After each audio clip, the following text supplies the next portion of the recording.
I've told y'all before, this subject matter, particularly on abortion, is not something that I'm generally passionate about really at all, which is why I hardly ever talk about it aside from, a here and there situation.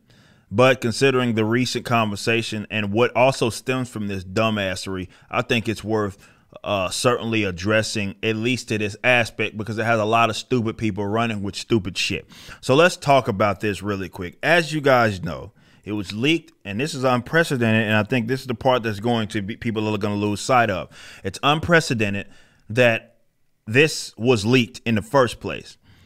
We do have a release from Chief Justice John Roberts, and it reads, it's for immediate release, and this was today. It says, yesterday a news organization published a copy of a draft opinion in a pending case. Justices circulate draft opinions internally as a routine and essential part of the court's confidential deliberative work. Although the document described in yesterday's reports is authentic, it does not represent a decision by the court or the final position of any member on the issues in the case. So they're saying that, of course, it does not represent the final like nail in the coffin. However, it is authentic and it was real. And this is the following statement that was issued by John Roberts Jr. To the extent this betrayal of confidences of the court was intended to undermine the integrity of our operations, it will not succeed. The work of the court will not be affected in any way. We at the court are blessed to have a workforce, permanent employees, and law clerks alike intensely loyal to the institution and dedicated to the rule of law. Court employees have an exemplary and important tradition of responding to the confidentiality of the judicial process and upholding the trust of the court. This was a singular and egregious breach of that trust that is an affront to the court and the community of public servants. You guys speak way too highly of yourselves who work here. I have directed the marshal of the court to launch an investigation into the source of the leak. Somebody's going to fucking jail. I can guarantee you that. However, yeah, that's what happened. It leaked. That's the position. Updating you guys with that information. Now, there is some other things that I certainly want to talk about in this regard, particularly what's happening with this. So let's speak in a hypothetical situation, which is why Twitter weirdos and the folks with neon colored hair with Ukraine flags, rainbow flags, and pronouns in their bios. What they're looking at it in their approach is that Roe v. Wade is going to be overturned. Now, there are retards. Again, you have to understand, the leftists generally appeal to the lowest common denominator, and they've had this garbage pumped in their head that, basically any woman being a woman is only defined by your ability to kill your fucking child, which to me, I would think is insulting. Then again, I'm not a biologist, neither are you, hilariously enough. But they're looking at it and they act as if Roe v. Wade was a Supreme Court position that essentially made abortion overturned some like legality in the sense of the entire geographical area known as the United States of America. Though that law, essentially the ruling, the precedent that is set, of course it applies. It's not in a sense that if this is overturned, that means abortion would be illegal across all fucking 50 states, you dipshit. But there are people that actually believe that that's the case. No. All they would essentially do is make it a state issue. So you abortionists, pro-abortion idiots out there in like the Californias of the world, you're going to be fucking fine. Now, maybe if you live in a redder area, specifically more of the late term shit, yeah, you may be in for a different situation. However, that's already something that was happening in the first place. It just simply does not make it unanimous, and it's actually a form of more decentralization, which is why I would, of course, welcome it. Hopefully, I can somehow utilize this effort to convince you idiots to secede, and we can break up the fucking United States of Socialist States of America. That would certainly be preferable. Why would you want to share a government with people that don't want to allow you, I guess, to kill your child or something? Maybe that's the angle that I take. But there's some other angles that I want to take. Again, it's not something I'm generally passionate about, but I just want to get it all out. That way we can talk about this in this one video, and then we move on.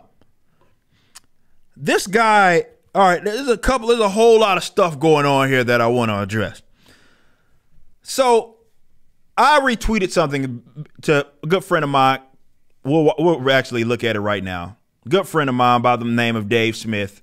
This is what he said. Progressives have given away their two favorite go-to responses on abortion. The first one is my body, my choice. Rings pretty hollow after vax mandates. The second being it's a woman's issue. It's tough if there's no definition of a woman, especially if it fluctuates in that regards. And he's totally right. And I've made this point as well. You cannot have both positions. You cannot say my body, my choice, while then advocating for vaccine mandates, basically holding guns to people's heads or extorting them to get vaccines. There were people that actually advocated, same people, advocated that you be forced to be jabbed. That's exactly what happened. Those guys are not to be taken serious. Now, the spin that they'll try to make on it was, well, that's different. It's about saving other people's lives. Again, that's kind of hypocritical considering what the fucking abortion is. Nonetheless, that's not even true. You need to update your firmware because it does not prevent transmission anyway. So you've been nullified of that nonsensical argument. It was a symptom mitigator. The primary person that shit helped, again, using that loosely, that's up for dispute as well, was the person that was getting that jab in the first place. And this is what I said to this guy who said this. Valid points. From the retweet, Baba Man's Comics, the comic, Dave Smith, says, at least from a semantics perspective, still doesn't justify making people have kids they don't want, can't afford. And I documented this. Roe v. Wade doesn't force people to have children. It just makes killing children not a federal issue, which is a fact. That's all that it would do if they was overturned. Second, the premise is rejected anyway as not being able to afford or wanting a child is a problem already resolved with something like adoption. Not being able to child kill doesn't change this. And there was this idiot who apparently is a libertarian, meaning that he's not one. It certainly doesn't align with me on this issue. Somehow was taking an angle that basically, this is what he said. I shit you not. He said, how's that working for the 3,000 plus children waiting for adoption in Texas right now? Most are minorities. Basically, this guy is suggesting that I guess they're more suited to be dead as opposed to having a chance to live. These people are fucking crazy. See, this is why I don't talk much about this. It is a dumbass conversation to have for many different reasons. I will accept wholeheartedly, and I've long accepted wholeheartedly, and this includes my position as a libertarian. I've accepted that of all the issues, it is not as black and white of an issue that some of these idiots like to make it, that like to limit it to, well, I am just dealing with my own body, and therefore I get to do what the fuck I want to it. It's not that, especially if you guys seen, I would encourage you actually to look at those. I know they're hard to view, but if you've seen definitely even some of these like mid and latter term abortions, like that's a fucking, it can make you tear up. That is like a full figured child fucking man. Like, and you're not dealing with just yourself there. You're dealing with a fucking human being that you're killing. So it's not as black and white as just your body, and that's the only thing it is that you're dealing with. To say that is being disingenuous, and you know it. They know that shit. Now, I will say this, and I make this point on Blaze all the time. I hate that this issue, no matter where you're at on it, I hate that this issue is something that everybody runs to the government to solve immediately. That's the first thing that the pro-abortionists, which is all that you are, not pro-choice, quote, you're fucking pro-abortion. Just call it that. You're an abortionist. It's fine. It's not fine, but you get what it is that I'm saying. I wish you'd just be honest. But you look at this issue, and I would like to believe that a rational human being, no matter where you're at on the subject or whether someone has the right to do that, would find the act in itself abhorrent. Right? Because those are two different things, right? The right, having the right to do something versus something being seen as unfavorable is one thing. Those are two different positions.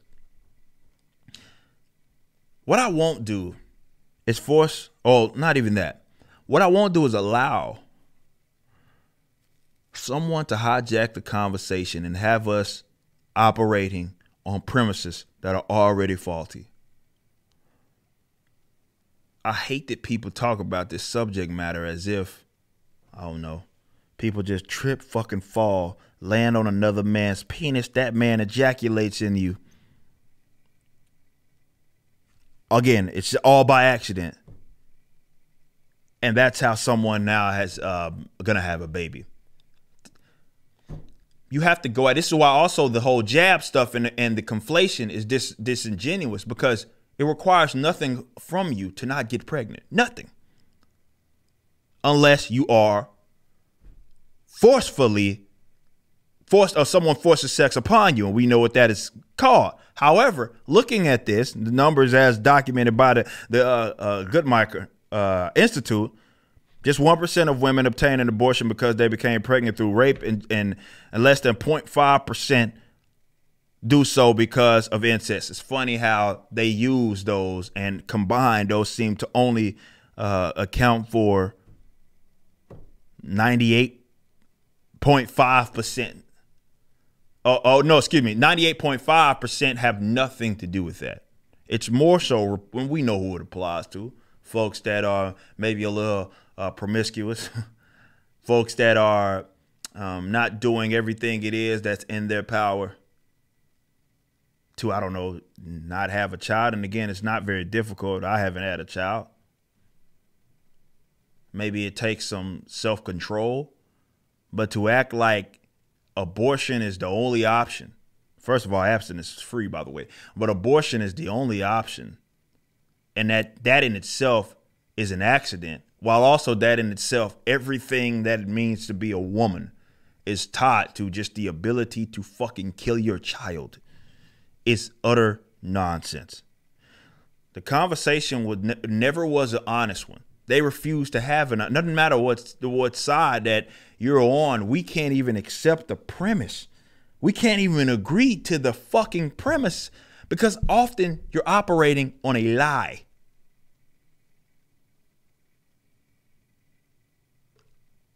And this is why the issue doesn't get solved. But there's some cultural stuff. Definitely those of us that are, more on a pro-life or whatever aisle. A lot of work to be done culturally because we've allowed insane people to control this conversation, which is why so many young people, particularly young women, think their entire existence, like they're willing to break out or break down at the ability, or rather not having the ability to kill a child in them.